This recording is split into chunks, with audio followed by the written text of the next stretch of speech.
Hello from Gregory Appel. This is Andrew Appel. I am joined today by two of our commercial insurance advisors, Kari Sandifer and Tyson Vaughn. We're going to be talking about the state of the commercial marketplace, good, bad, ugly, and otherwise. And most importantly, at the end, we're going to wrap up with kind of our perspective on the best ways to navigate a successful insurance placement in the current marketplace. So, Kari, Tyson, welcome. Thank you. So I would like, if you could, in as succinct a way as possible, in a nutshell, Tyson and Kari, how would you describe the current commercial insurance marketplace? Tyson, we'll start with you. Sure. It's challenging. The marketplace has become harder and harder to find competitive and aggressive quotes on a number of the lines of business. Capacity continues to dwindle by way of limited availability. Carriers are becoming more restrictive on terms and conditions. And so we're in a constant battle to try and make sure our clients' best interest and their risk management are kept in front and center. And we are trying to get the carriers to align with those. So it is challenging. Okay, thank you. A couple points we're going to come back to, but Kari, what are your kind of initial thoughts? Yeah, I mean, I agree. I think, Tyson, you said it wonderfully. It's a hard market right now, and premiums, I'll say premiums instead of just rates for a reason. Premiums continue to increase, and it's because, rates are going up, but so are, when you talk property, for instance, construction costs are rising as well. So the insured values are higher, and, it's just a hard market. Carriers aren't offering the limits that they used to. That's true on liability and property as well. So it is very challenging. Okay, well, let's start with the property line specifically. So, Kari, I want to come back to something that you touched on, which I think is really important, is, when a policy gets rated, you're right, it's not just the rates. Right. And, rates are a big component of it, but it's also the values. Could you maybe, I know that you do business around the country, both existing property as well as kind of ground up construction from a builder's risk standpoint. From the value standpoint, what have you been seeing for the last couple of years? Yeah, I mean, so values are just continuing to increase. Through COVID, we had, there was a lot of materials that you couldn't get in, and everything was on back order for a while, and it just cost the cost of the construction to just continue to increase. So we're seeing that now here locally. We're seeing it on the coast. Any new build is just more expensive than it ever has been. And it just continues to increase, I guess. Yeah. Tyson, how about you from your perspective? Yeah, I think the underlying inflationary costs we're seeing it costs more to buy, everything from a panel of drywall all the way to steel. Those costs are rising dramatically and have been rising for the last 18, 24 months. And those costs are now being reflected in what it's going to take to either rebuild or build a new building. We're also seeing longer lead times. Construction projects are taking a lot longer, which creates more cost, which creates more labor, which creates, again, a higher cost when we talk about the values that are in play for either a builder's risk project or even in a reconstruction situation after a loss. Okay.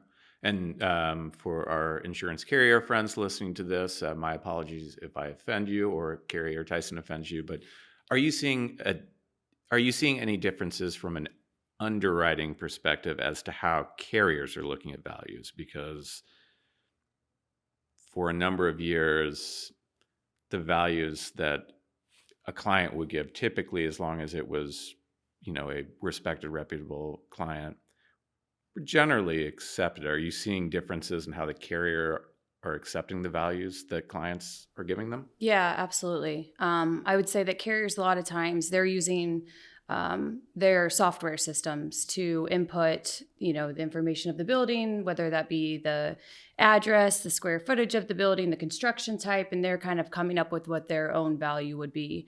Whereas in the past, they may have just accepted what, we said values XYZ, okay, great. And now they're running that through and finding out, no, that's not really right. We need to increase these values a lot. And they're really getting more difficult and more stringent with that as well. I do find it, though, that when you do have a client who has good values, there's a tension there almost. I have a client that prepared an annual appraisal. It's an expense to go through that process. But when the carrier was pressing on values, I was very, very happy to be able to present the appraisal, which was a very clear replacement cost appraisal. Said, hey, this is the value. And that was able to sort of dissolve that sort of pressure on an increase in the values, because we had what were really good values. Okay. We'll definitely circle back to that at the end when we're talking about kind of tactics for successful, insurance placements. But I appreciate the fact that you brought that up kind of up front. Mm-hmm. So again, both of you are dealing with, global carriers, you're dealing with regional carriers, you're dealing with syndicates out of Lloyd's of London, underwriting syndicates. Is there a general theme that you're hearing as to underlying trends that are driving the rate side of the equation, not the premium side of the value side of the equation? Well, I think the claim frequency has gone up as well. And not just the claim frequency, the cost of claims have increased drastically as well. So just like the value is increasing, I mean, if we have a fire and a building's a complete loss, it costs just that much more than what it used to rebuild the whole building. So I think the claims are driving a lot of that as well. Yeah, and that's certainly a big part of the rate that's being driven is what is the cost of that loss? And if the building costs more to replace, then that loss cost is a much larger percentage of the premium. I think we're also seeing reinsurance costs play a significant factor in placement right now.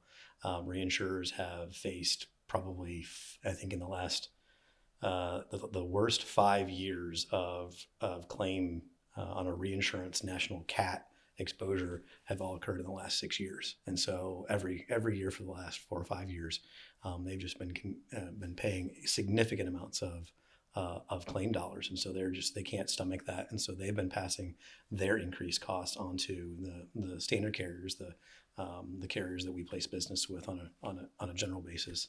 And they're the ones that are passing on additional costs to the client. So that rate just kind of cascades upwards when we add those additional reinsurance costs. And one interesting, I think misnomer that a lot of people may not know is that the claims for property, especially, everyone always thinks that it's probably Florida and it's probably, anywhere on the coast or out west. It's the hurricanes, it's the wildfires, but a majority of the claims are actually coming here in the Midwest due to all the wind and hail. And that's actually it's a huge cost that carriers are having to pay. And extreme cold. Can't leave extreme cold out, which you wouldn't think of as a risk, but yes. Frozen pipes are very, very, very costly. Yes. So, Tyson, I want to go back to kind of something you said there because it's a very salient point, but it had some industry jargon baked into it. So I'll just start by clarifying that CAT means catastrophic losses. So as Kari said, your wildfires, your hurricanes, your earthquakes, your hailstorms, your extreme colds. The reinsurance, though, is what I want to go back to a little bit. I think probably most listeners understand that insurance companies buy insurance on their insurance, more or less. But I think what most people probably don't understand is that there are really two separate types of reinsurance that can equally impact an insurance placement. So would one of you like to kind of try to take a non-insurance geeky version of how to explain that? Sure. There are really two types of reinsurance, especially in the property space. There's treaty reinsurance, and then there's facultative reinsurance. And those are the two general types of reinsurance that insurers buy. Facultative reinsurance is probably the easiest to understand. Facultative is on a specific risk, an individual risk. Let's say it's a factory or a real estate schedule that has a very high limit of half a billion or more. You would go out into the facultative market and secure carrier reinsurance to build a tower over top of for that policy that exceeds or it gets to that limit of what is needed for that particular risk, and that can be very expensive depending on the size of the tower necessary, where it's located, but it's a very individually focused standard, I guess, stack of policies. Treaty reinsurance is actually a contract that an insurance company enters into with a reinsurer where a particular portion of their full book of insurance is ceded to the reinsurer. So it could be every policy that's written that fits within a certain box. If that risk exceeds $5 million, everything over $5 million is ceded to the reinsurance company. And there is no individual deal, it's on the book. And so that creates a backstop for the underwriting for that carrier. But it is a negotiated treaty that has to be renegotiated every year. So it's an annual policy. And those negotiations are right now are in full force.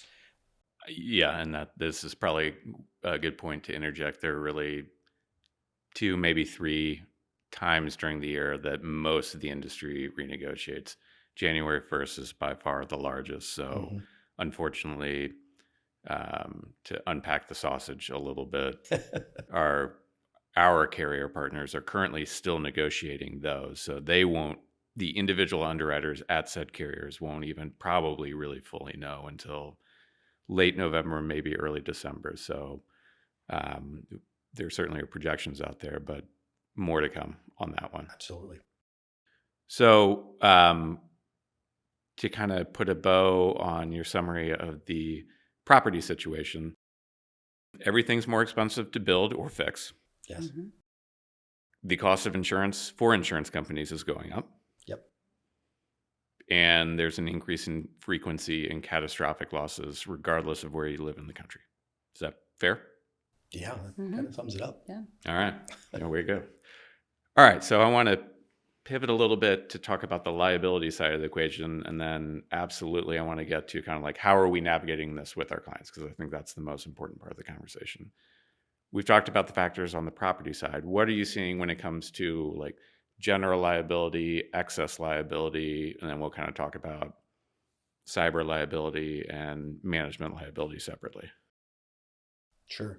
Well, I think the big buzzword, though I don't necessarily agree with it, is this conversation of social inflation or nuclear verdicts, and that seems to be a major challenge that general liability, auto liability, and umbrella liability are facing. And it's really interesting. You know, I heard in a panel conversation a couple of weeks ago, someone talking about juries and how juries have changed over the last probably 10 or 15 years.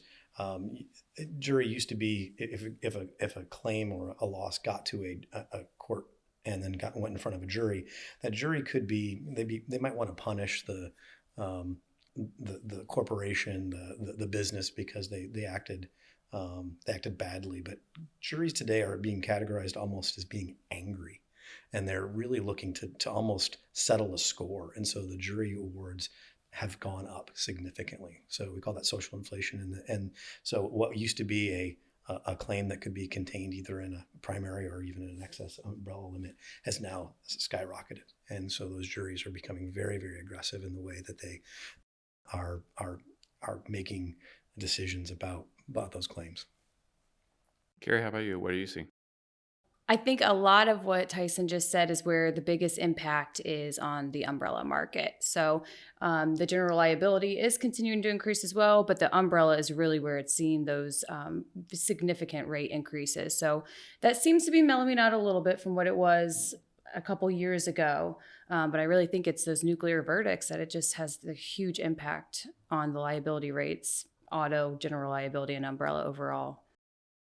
Let's stick with you for a minute, specifically around the excess or the umbrella liability. I think both of you did a great job talking about the pricing. What are you seeing from a capacity and availability standpoint? Because that also can be pretty cyclical. From the umbrella standpoint, I mean, we're having to make towers. More by towers, I mean, you know, if somebody needs a $25 million umbrella, then we're placing maybe the first $5 million with one carrier, the next $5 million with another, and then maybe 15 with another, and just until we build up to the tower that we need. So that's one way of solving that issue, is just getting multiple players involved.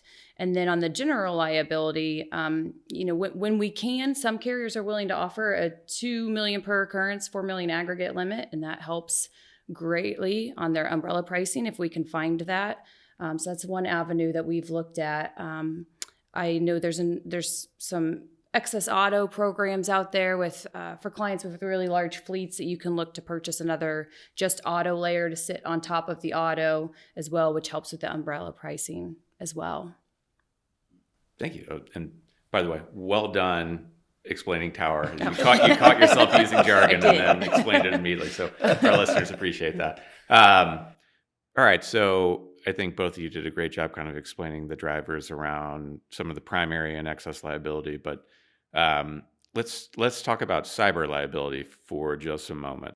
The market got severely constrained, as I think most people who purchase it would painfully remember, late 20 teens.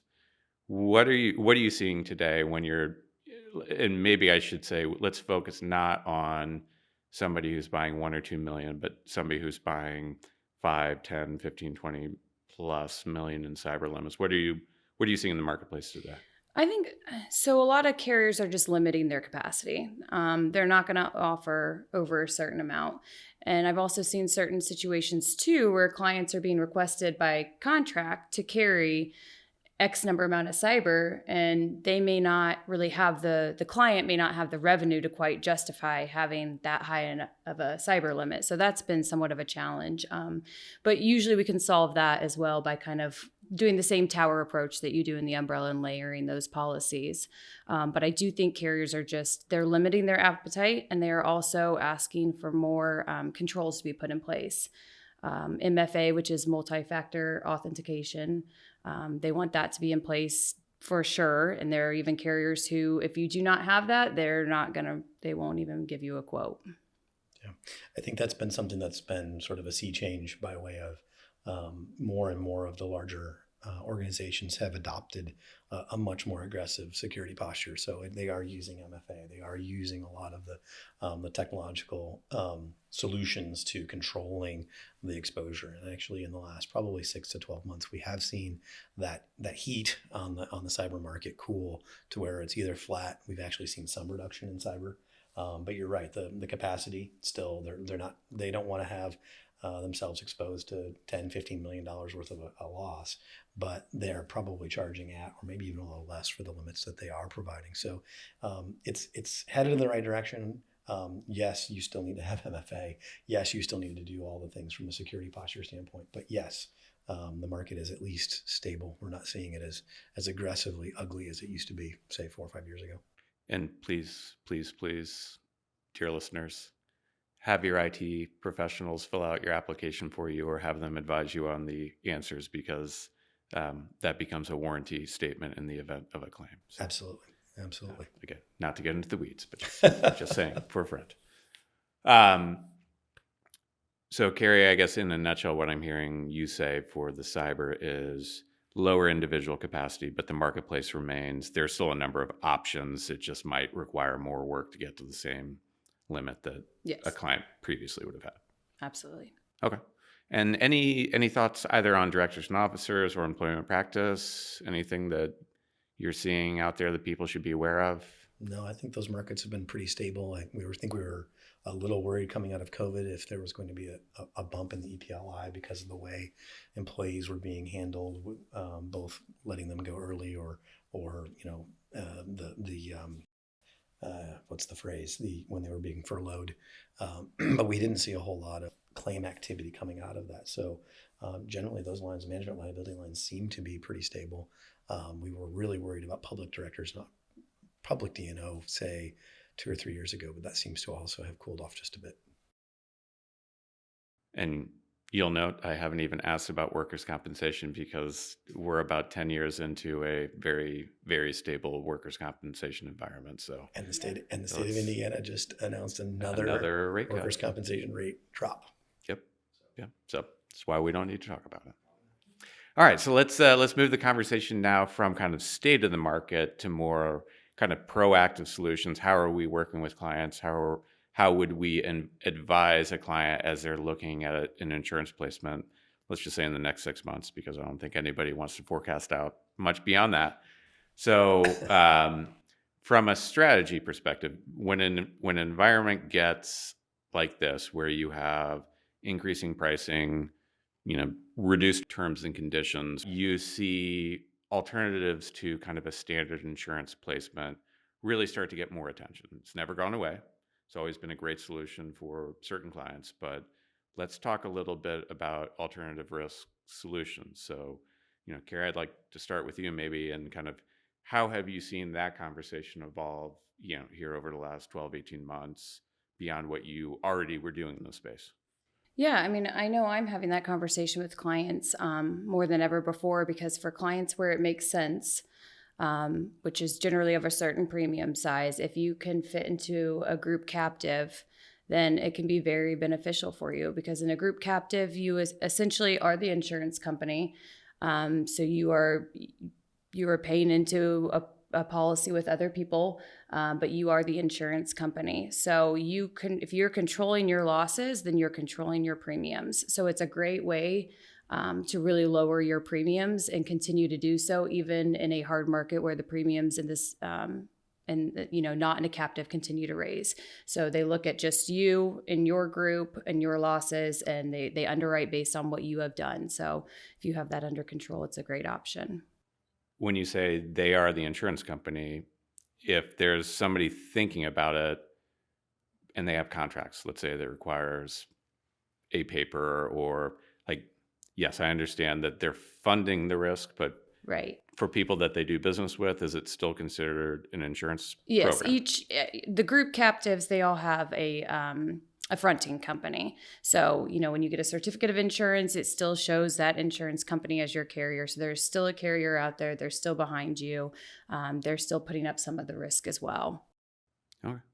And Tyson, I saw you were about to jump in before I. No, I think the concept of becoming the owner of the insurance company is a really interesting one, to move into that role of accepting premium, and you are also the risk, and it creates an opportunity for yourself that when you are performing, you're not having claims, you're not having those losses. That premium is ultimately ends up being more yours than the insurance companies, and that's a good place to be if you have control of your risk, if you have control of those losses.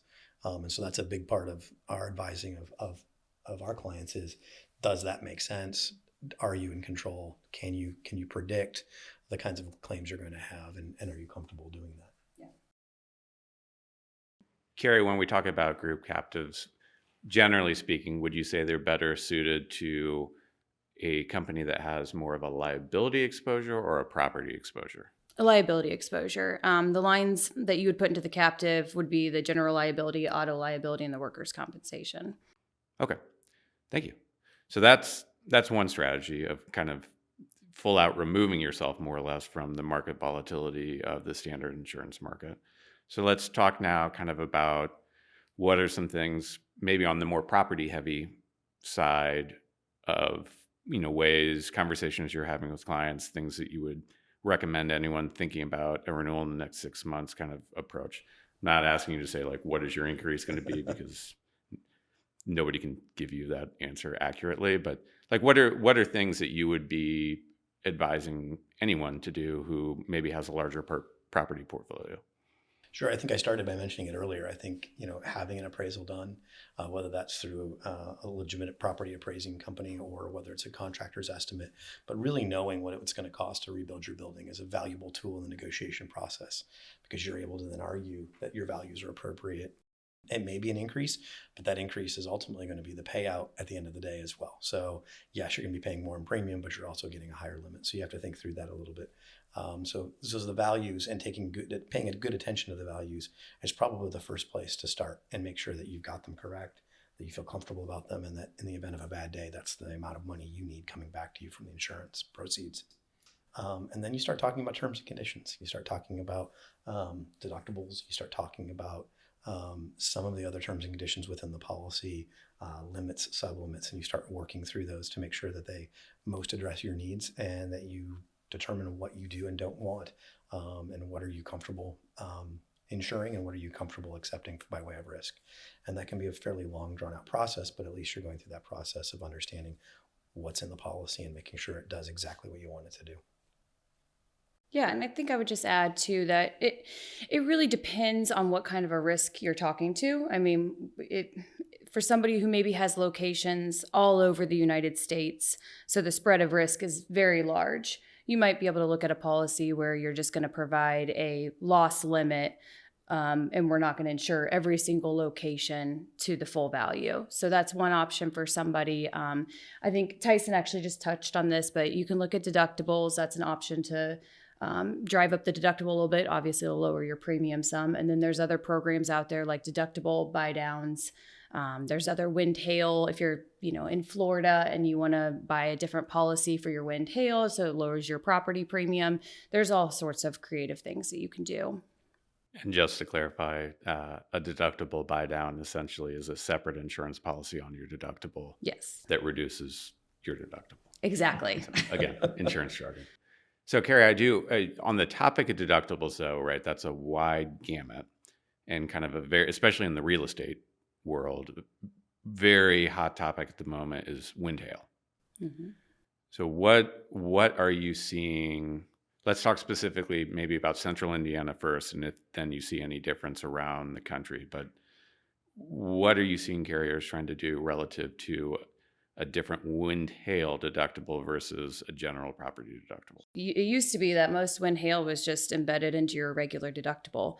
And a lot of times now the carriers are actually pulling that out and they're making it a percentage. So it is a percentage of the value of the building. When there's a loss, they will take that. They will use the percentage as the deductible versus a dollar amount.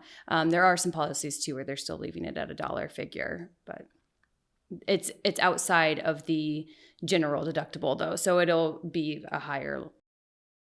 And would you say, if you were talking to somebody that is not your client, because I know you're having these conversations, but what would you say you should really focus on when you're looking at terms and conditions relative to deductibles?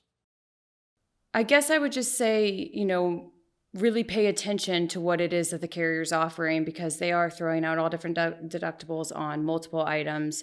You may have a water damage deductible, wind hail deductible, they call it all other perils. So everything else that doesn't fall under that. So just really pay attention to those and know what it is that you've set for your deductible at each level. And be prepared to fund those at the time of a loss. Because yes. I think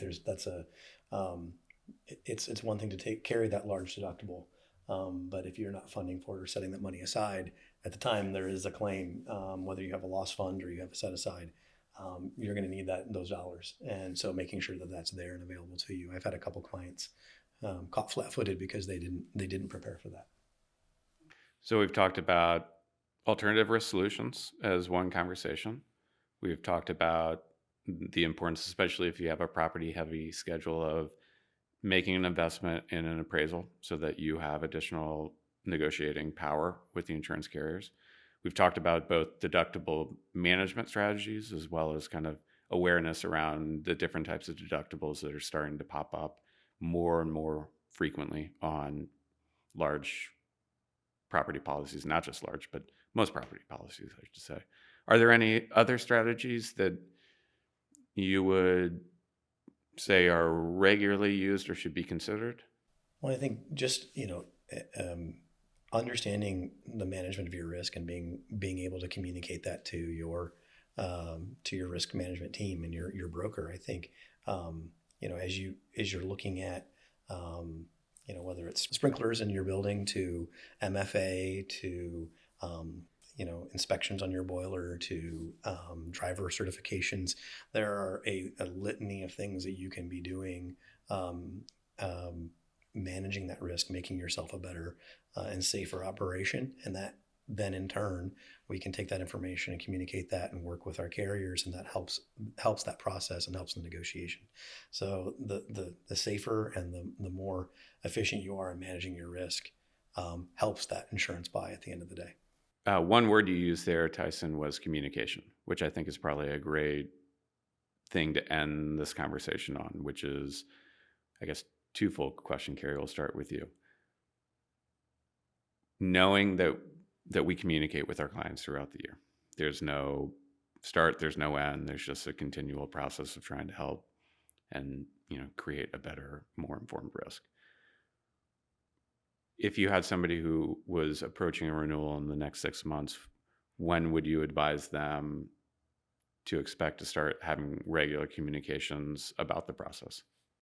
I just think open communication is just always important. So, as I see trends sometimes or see articles, sometimes I'll send that over to clients just so that they can already be aware of some of what's going on in the industry. But, we'll also look to obtain your actual information well in advance, so that we can just send it out to the market and just see what things are doing.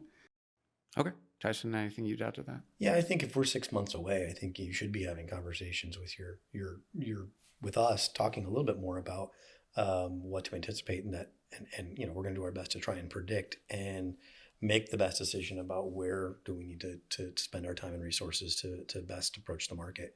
And that could be a marketing situation. It could also mean that we need to rely on the partnership that we've had to do the right things. And so I think that's a individual negotiation, an individual conversation we need to have to make sure we're maximizing either the relationship you do have with your carriers, or if we're struggling, maybe finding a better carrier. And I think those certainly have to happen, more than 90 days out, more like 120 days to 6 months. Those need to be happening so we can prepare the marketplace and go through that process. So I'm hearing open and honest communication in both directions. Yes. Absolutely. Well, Kari, Tyson, thank you very much. Appreciate the candor here, and I would just encourage everyone listening to this, if you have any questions, don't hesitate to reach out. Thank you very much. Thank you.